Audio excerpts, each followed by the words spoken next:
Everything indicates that Walt Disney is the example of a highly successful company after having farmed large industries, billion millions of dollars a year, likewise talking consumers to a magical and incomparable world at a global level. However, the story has not always been a happy ending. Disney has fluctuated through its existence between successful situations and problems of different kinds, like any organization. First, talking about ethical issues, we have that the corporate identity is based on the philosophy Gets Inspired Disney Commitment.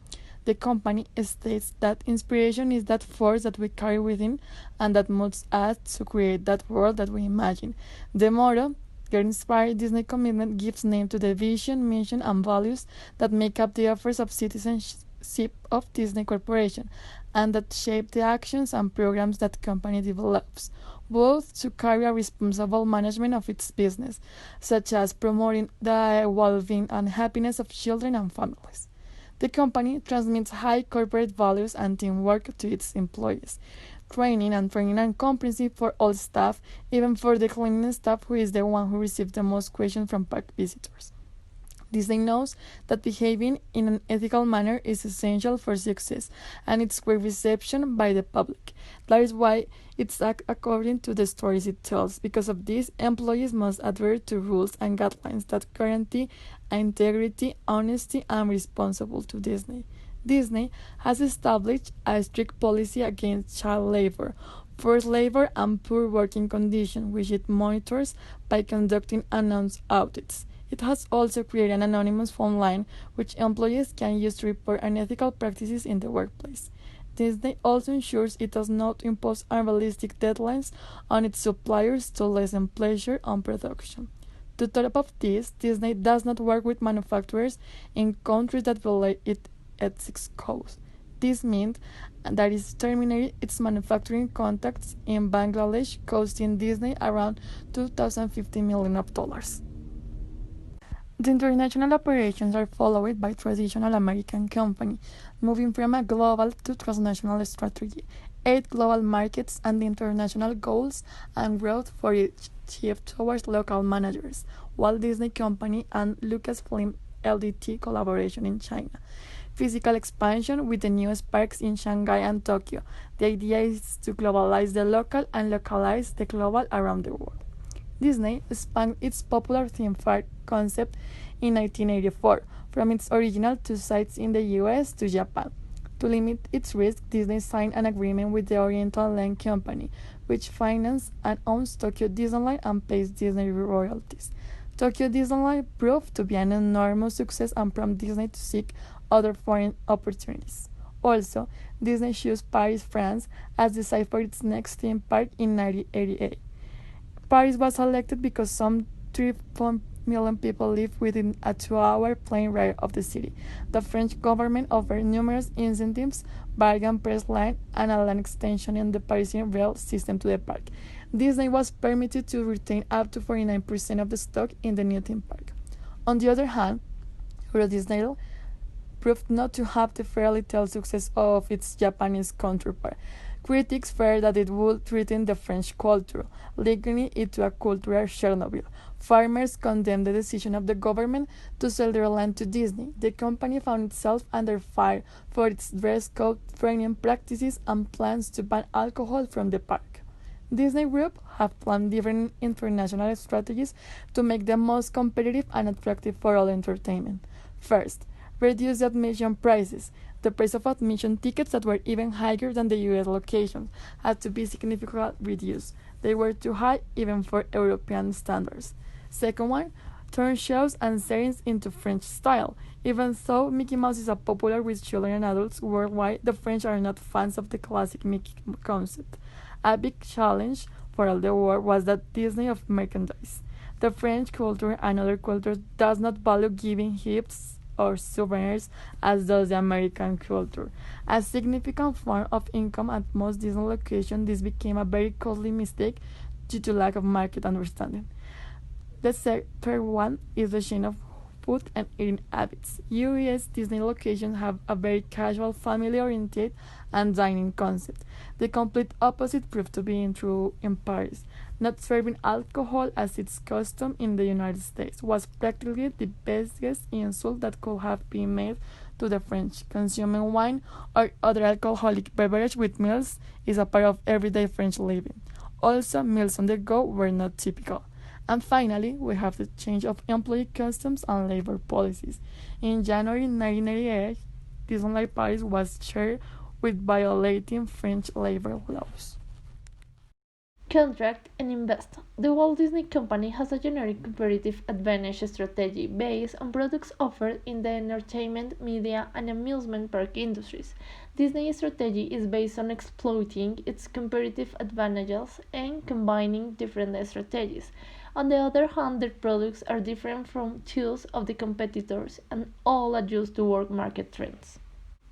Disney uses intensive strategies of the Walt Disney Company for its growth, such as 1. Product development, that involves the offering of new products in the company's current or existing markets, as are the launching of new movies and the entertainment experience, with the help of the organizational design that they manage. 2. Market penetration enables growth by increasing sales at the company's current existing points. For example, one of the corporation's strategic goals is to use aggressive advertising to increase its revenue from products launched in the global entertainment industry.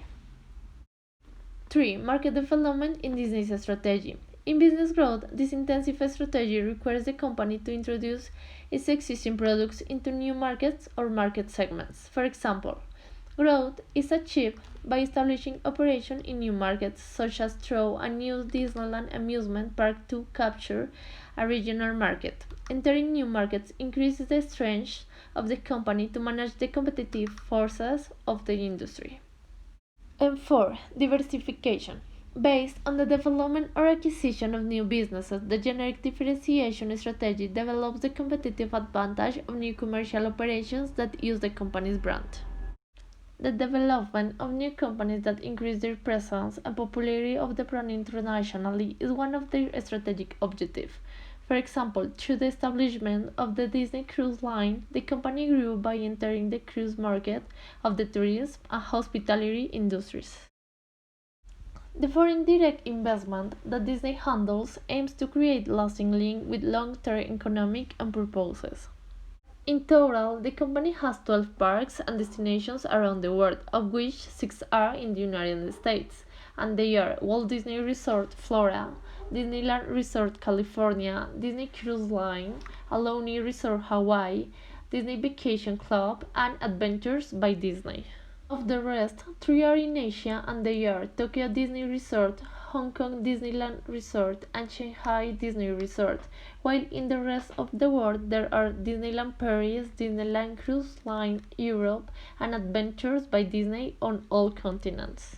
The Walt Disney Company also owns television production companies such as Endemol Shine Group, responsible at the time for phenomena such as Big Brother or Black Mirror, as well as UTV Communications in India.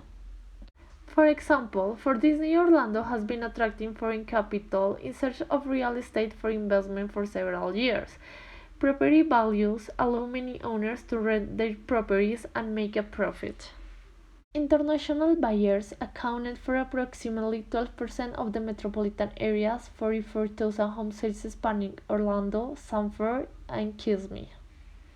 Its new strategy includes expanding its cruise line nearly double by 2023 and expanding amusement parks. Disney is recognized as the biggest entertainment company in the world. The loyalty that the clients have been built with time allows Disney to have around 5 functional segments that are student entertainment, parks and resorts, consumer products, media networks, and interactive. However, multiple successful acquisitions and mergers have been a determinant factor for the company's growth, so that some examples are: first, in 1996, Disney acquired ABC and 80% of ESPN for about $19 billion. Then happened one of the most iconic acquisitions with the purchase of Pixar in 2006. Pixar started as an animation division within Lucasfilm, but with the injection of capital by Steve Jobs, it became an independent company, being a strong competitor for Disney. After several attempts to work together, Disney decided that the best thing was to buy it. Then in 2009, Disney saw an opportunity in the Marvel Cinematic Universe, knowing that it would bring them new specific targets of clients because the purchase included not only Marvel Studios but also Marvel Comics and Marvel Animation.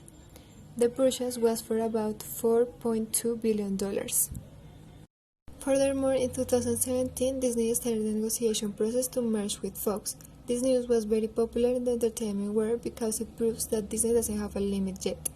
Even these purchases have to be studied by antitrust authorities. This was a very long process that was concluded in March of 2019, and its main reason was to empower Disney in its streaming service, to be a worthy competitor to Netflix. What we can see in these examples is that in the acquisition process, the negotiation phase usually lasts more than a year, till Disney ultimate all of the details, and also the companies that they acquire are seen as big competitors to which the company observes great potential and prefers to buy them rather than risk having its privileged place taken away.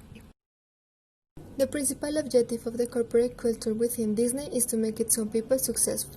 Furthermore, in this company, the organizational culture isn't written just in manuals or statutes, but it's something that the employees live every day. They even have a introductory course called Traditions, where people learn about the values and beliefs of Disney. Additionally, for them, it is important to give recognition to employees, so the leader needs to take some time to talk with the team, meaning that feedback is essential in order to apply one of the Disney keys for success: recognize, reward, and celebrate. The organizational structure exists, nevertheless, it is not centralized. They have leaders in every division, but the flow of communication is free, because the most important opinion is that of the customers. So, the goal for everyone in the organization is